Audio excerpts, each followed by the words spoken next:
Hello ladies, it's holiday. I am so excited for you to come along on this challah making journey. I began making challah as a teenager and I tried out a couple of recipes, and then my wonderful Aunt Libby shared with me her challah recipe, and since then I have not looked back. It's an incredible, delicious recipe. Step number one in making challah is putting together the yeast. Because it needs a couple of minutes to bubble, you want to do it first. 4 tablespoons of yeast, 1.5 cups of lukewarm water. You should be able to dip your finger into it. Before I dump in the yeast, I put a little bit of sugar into the water and it helps the yeast activate. I have here 1.5 cups of sugar that we're going to put into our main recipe, and I'm just going to put a bit of it into the water. I probably put in about a tablespoon. I like to give it a quick stir to dilute the sugar in the water. Then I take my yeast, dump it into the water, and give a couple of stirs. We're gonna put the yeast to the side to rest for about 5 minutes to give it time to activate and get all bubbly. And we're gonna begin combining the rest of our ingredients inside the mixing bowl. Now I need to say, the best machine for making challah or bread is the bash. You can also make challah by hand. It just takes a little bit more energy, but consider it a good workout. The recipe I'm using calls for 6 pounds of flour, and experience has shown me that is 20 cups. We have in each of these 2 bowls 10 cups of flour for a total of 20 cups, and we're gonna just dump one of the bowls in. Next, we're gonna put in 1.5 cups of sugar. We've got 2 tablespoons and 1 teaspoon salt, 3 eggs, and 3/4 cup oil, 4.5 cups of water. I'm gonna cover it, begin mixing, and then I'm gonna add in the rest of the water as well as the yeast.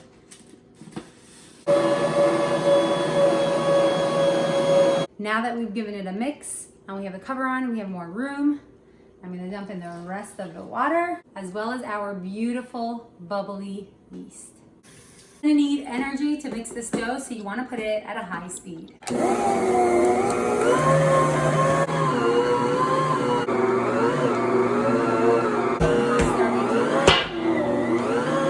Dough has been mixing for about 10 minutes. This bash is a power horse. But I don't always make a 6-pound recipe. Sometimes I will divide it into a smaller batch, and I will post the largest batch as well as smaller batches. So we're gonna now oil a bowl and dump the dough inside.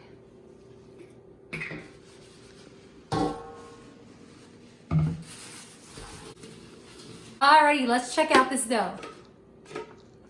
The dough feels wonderful. It's not too sticky, it's soft, it's pliable, and when it rises, it feels even softer. First, we're gonna dump the dough onto the counter to make it into a nice ball, and then we're gonna dump it into the oiled bowl.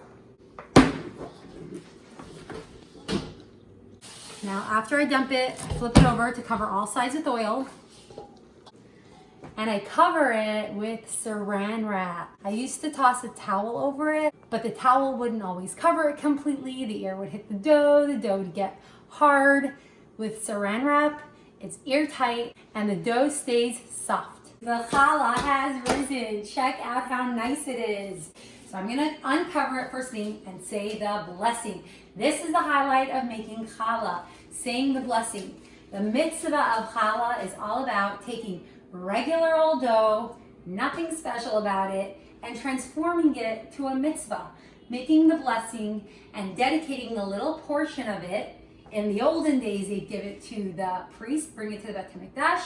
Nowadays, we just burn it, and that's what makes this regular old dough into challah, because the portion that we separate is called challah. So here we go.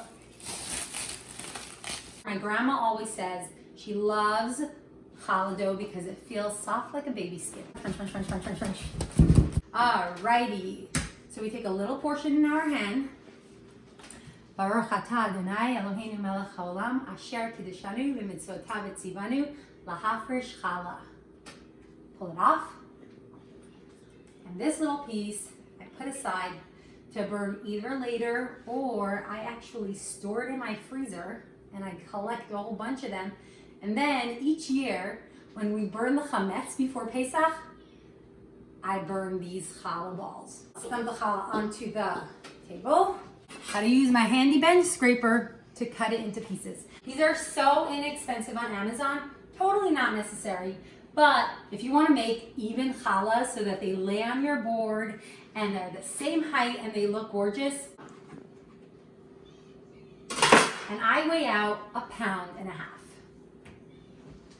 This is exactly 1.5 pounds, and I find that this is the perfect amount for this size pan, which is what I use for my challah. I absolutely love these pans. The challah rises gorgeously over the top, and you have this beautiful, tall, royal looking challah. I line the pan with parchment paper, so we have no problem sliding the challah right out. And now we're gonna get to braiding the challah. Many people braid 3 strands, many people braid 6 strands, many people braid 6 strands to commemorate the 12 loaves of bread that were in the Bet HaMikdash. So when you have 2 challahs, each made of 6 strands, that commemorates the 12 loaves of bread. However, you can really braid it with as many strands as you like.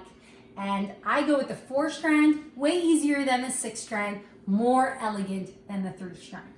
So I'm gonna divide these into 4 balls. So I like to roll it actually between my fingers. I usually squeeze it. And then I give it one nice roll. 1.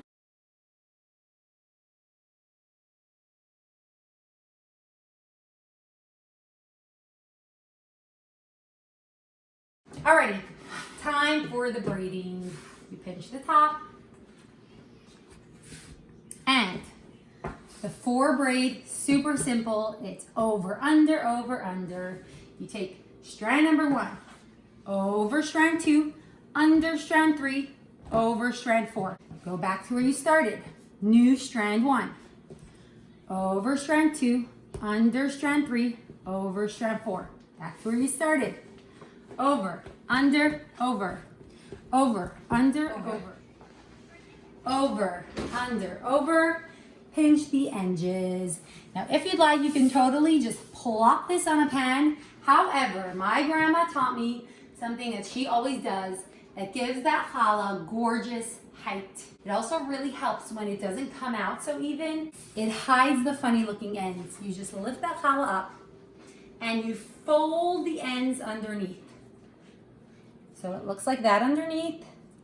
And there you go. The challah is now shorter. It fits beautifully into the pan. And when it rises beautifully.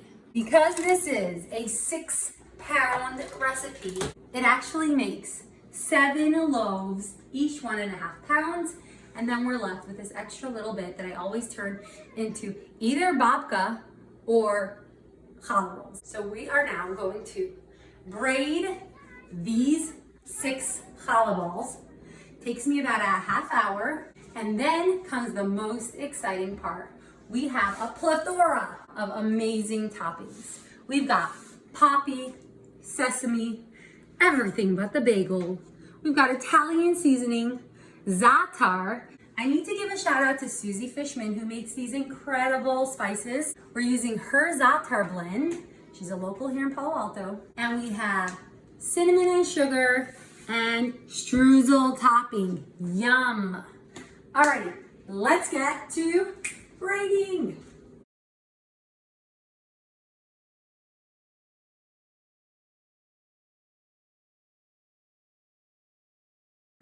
Okay, over, under, over, over, under, over, over, under, over, over, under, over, pinch. I am not a 6 braid challah pro at all, but I'm gonna attempt it.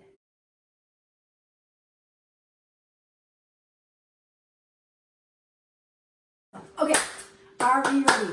We are going to attempt this 6 braid. So here we go. We take one end strand and flip it over to the other side. Other end strand and flip it over to the other side. Then we take that first strand and bring it down to the middle. As soon as we bring it down to the middle, we need to replace that crossed over strand. So we grab a strand from the opposite side and bring it back. And then we bring strand to the middle. Cross over, strand to the middle.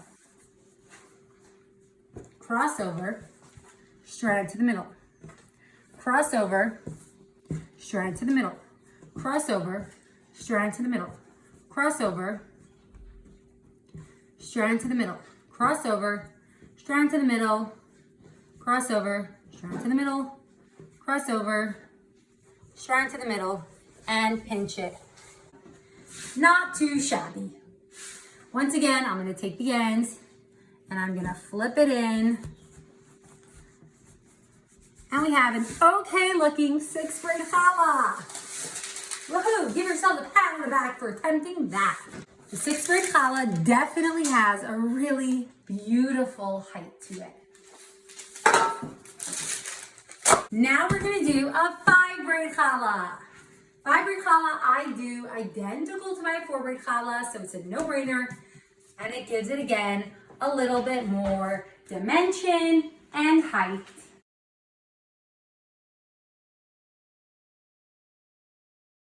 Here we go with our 5 braid. Over, under, over, under, over, under, over, under. Pinch it up. And there we go. With the 5 braid. Has more visual interest than a 4 braider. After you braid your challahs, you want to cover them. This time I do cover it with a towel.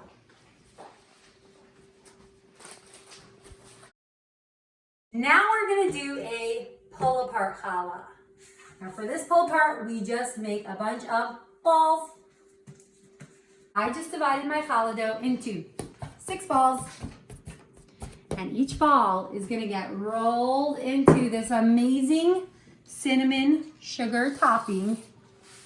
And it is such a delicious challah. Line the pan and make it into a nice looking ball and roll it into the cinnamon and sugar.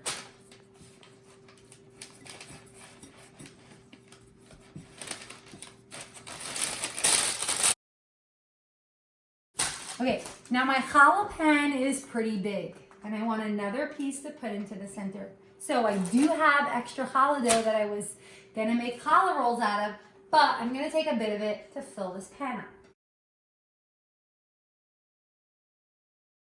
Check that out. It's gonna rise, and when it bakes, it gets all attached, and then you just pull it apart for the most epic cinnamon challah. And last but not least, we are going to be making a round challah. The round challah is what we use on Rosh Hashanah.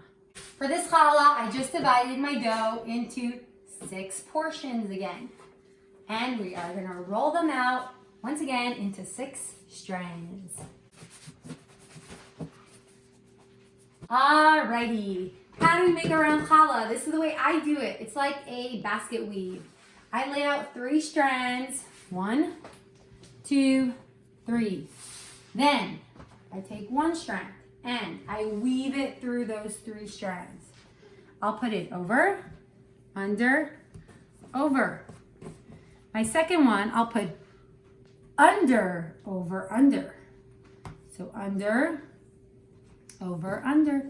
And the third one, once again, I'll put over, under, over. I bunch it up nice so they're all close together.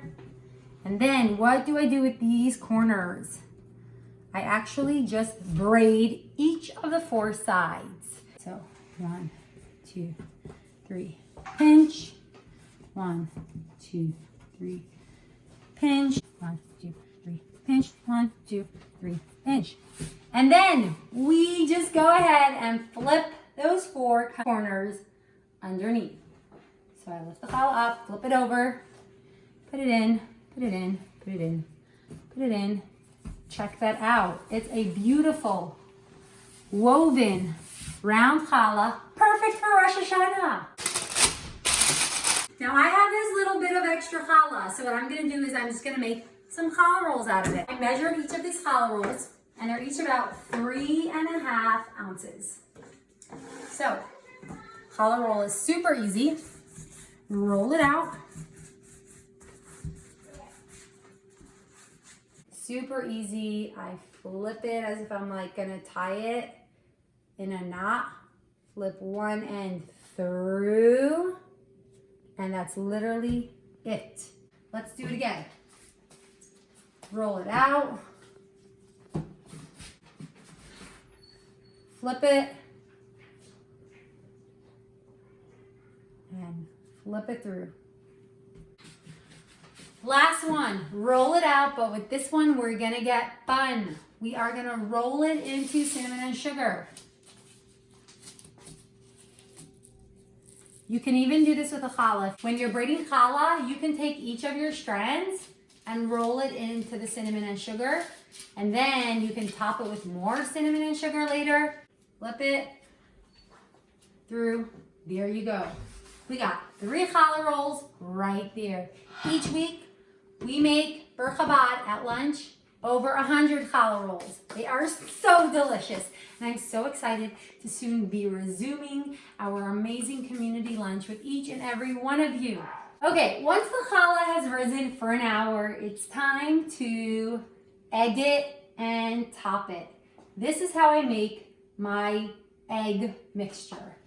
I crack 2 eggs, check it for blood, and then I put in a little squirt of honey. It gives it the most gorgeous golden color. So squirt some honey in. I whisk it together. I got my handy dandy egg brush. Just gotta say something. What I love about this egg brush is it's one piece. I've owned a 2-piece egg brush. Harder to clean. Look for an egg brush that's one solid piece. Let us egg those challahs. So the round challahs have not yet risen for an hour, so I'm gonna leave them to the side. I'm actually gonna recover. It often takes me about a half hour to braid the challahs. So sometimes the first batch I'll egg earlier and stick in the oven, and then do the later ones a little bit later. So here we go, we're egging it.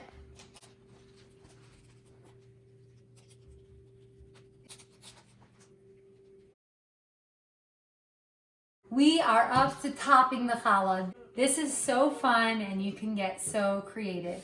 We're gonna start with the classic poppy seed. Sesame seeds. We got Trader Joe's, everything but the bagel spice. Italian seasoning. How pretty. And for our 5th challah, we've got this incredible za'atar blend, a taste of Israel.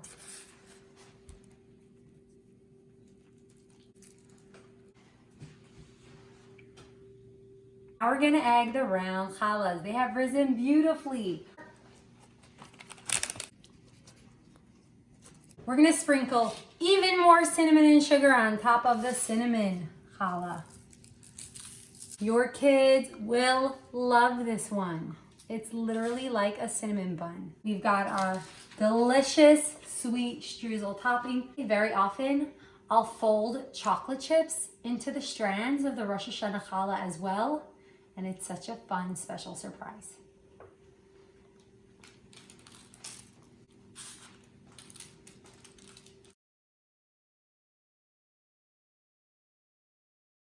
We've preheated the oven to 350. Time to stick the challahs into the oven.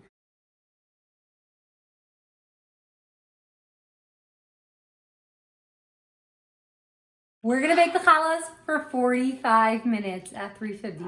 Alrighty, the challah is ready. The house smells so delicious. Let's take a look. Wow, they came out exceptional. Za'atar challah, everything but the bagel challah. sesame, or Italian, poppy, sweet, delicious, pull-apart cinnamon, and our round Rosh Hashanah challah with streusel topping. Wow, what a feast for the eyes. The challahs came out beautiful, and I'm even more excited to taste them. Out of the oven, you want them to cool down for a few minutes, about 10 minutes or so, and then you want to lift them out of their pans so that the bottoms don't get soggy. And take off the paper. And then we're gonna just turn them over onto their heads. And that way they can cool off. If you have a cooling rack, you can just lay them straight out on a cooling rack and you don't have to flip them upside down.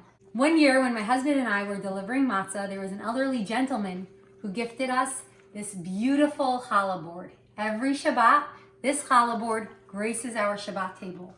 We'll choose a za'atar and everything but the bagel. Cover it with a beautiful challah cover. And this display is Shabbat ready. Okay, this little boy likes something sweet. Okay, we'll just pull apart a piece and let's make the bracha. Baruch atah melech ha'olam hamotzi lechem min haaretz. It's yours. Is it yummy?